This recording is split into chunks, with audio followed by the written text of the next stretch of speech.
In this video, I'm going to be talking to you guys about a new project I'm taking on for this fall and winter, and that is breeding Bristlenose Plecos. So I've bred cichlids before in the past, and I've bred some koi in very limited quantities, but I've never actually bred Plecos before. It's always been something that I wanted to do, so this winter I was taking it upon myself to try to breed one of the easier species to breed, and that is the Bristlenose. And mostly the albinos, but I will work in a couple of standard chocolate ones as well. But this is the basic setup I'm working with right here. The tank is already cycled. It's either a 40 or a 50 gallon. I've had it so long I don't really remember. I got a couple of caves in here. Those are those terracotta planting pot things. I'll link those in the video description. But they're actually for gardening, but they're super cheap and they work great as caves. And besides that, I have a hang-on back filter, one of those Penguin 350s. I have this weird little sponge filter that I attached a K1 filter to, but I don't know how that's going to work out. I might end up removing that.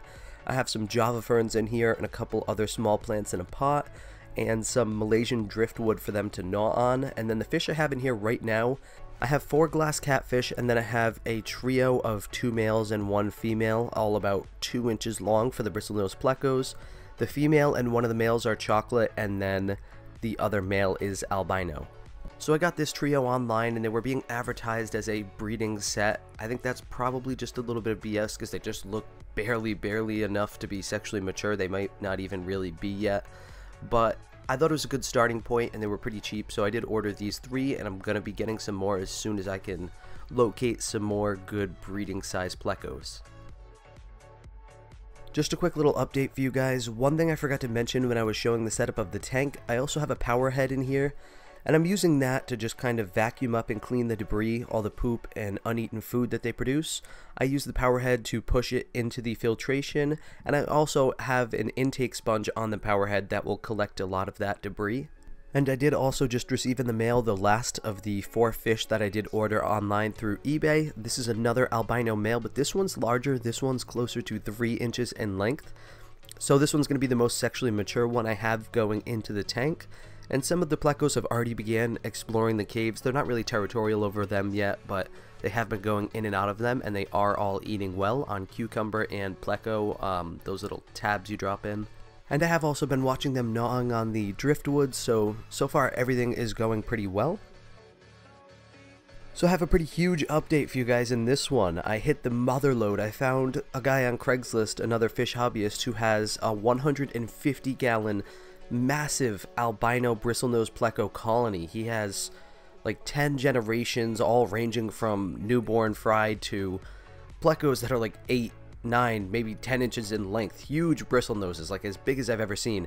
He has this massive colony, and he's willing to just sell as many as he can for dirt cheap because he has so many that are just constantly breeding. So I managed to buy probably about a dozen from him.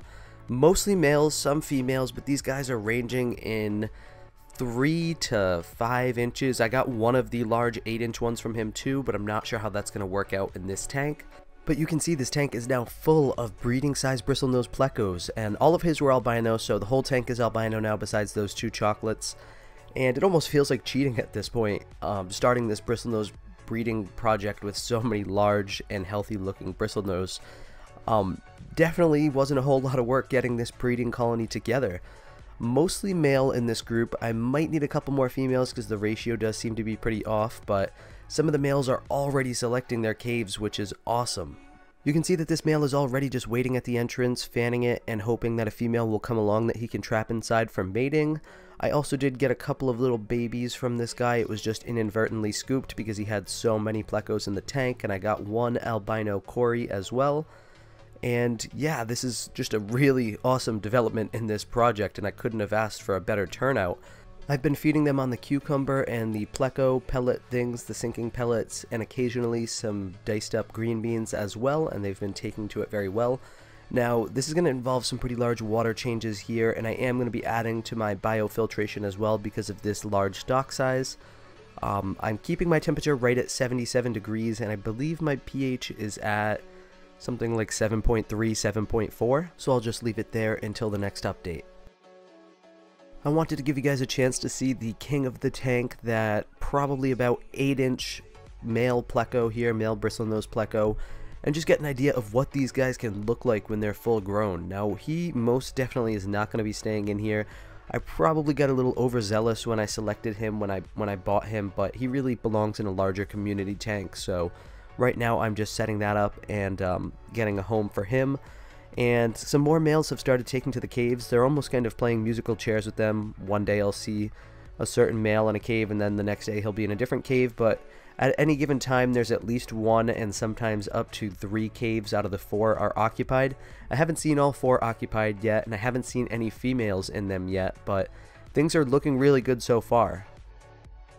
So just to give you guys another brief little update, I added some new plants here to the tank, some Anubis, and I forget what the other one's called, but they are seeming to be getting torn up by the Plecos, so they probably won't last in the tank. The Plecos are feeding on some green beans right now. Right there you can see what looks to be a female. None of them look big, like full of eggs yet, but the males are still very, very territorial over those caves and switching caves. Every now and then they'll switch it up, and I do still see a lot of them hanging on the driftwood as well and gnawing on that. I actually have seen a little bit of territorial behavior here. If you watch this male in this cave, he's extending his fins up, and I think it's because this female is right next to the entrance. He was just sitting in his cave all normal up until this female came somewhat close to the entrance, and then he started backing out of it just a little bit and throwing his fins up as high as he could. So it does seem that he's trying to entice her into the cave and show that he's a strong male and hopefully get her to breed with him, but she doesn't appear to be full of eggs at all, so I don't think it's going to happen just yet. But it's definitely still a really great sign to see this behavior starting, especially this early. I should hopefully get some very good results very soon. So I came home this afternoon to what is the most promising sign yet. It is 1 p.m. right now, and they are attempting to mate. I have that male. I think it's the same male that I've been watching closely, the one that was showing some aggression the other day, or some mating behavior. He has a female trapped in the cave with him. I was looking over at first and it just looked like he was guarding the cave as normal, but he kept moving around and kept rotating, and he kept going very deep into the cave, deeper than he normally sits, so I decided to shine my light in there and see what was going on. I know this could potentially disrupt them, but curiosity just overwhelmed me. I had to see what was going on in there, and they are attempting to mate. The male is trying to get her to mate.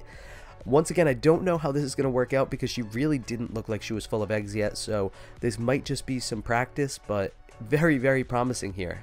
So I think that's probably going to be the appropriate place to leave off on part 1, mostly because this is where I've gotten up to. What I'm telling you guys right now is in real time. This isn't pre-recorded.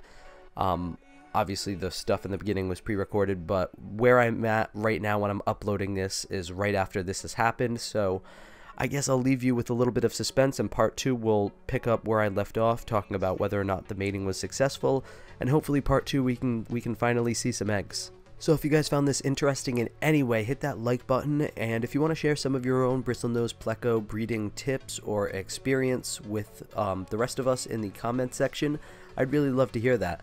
And as always guys, thank you for watching.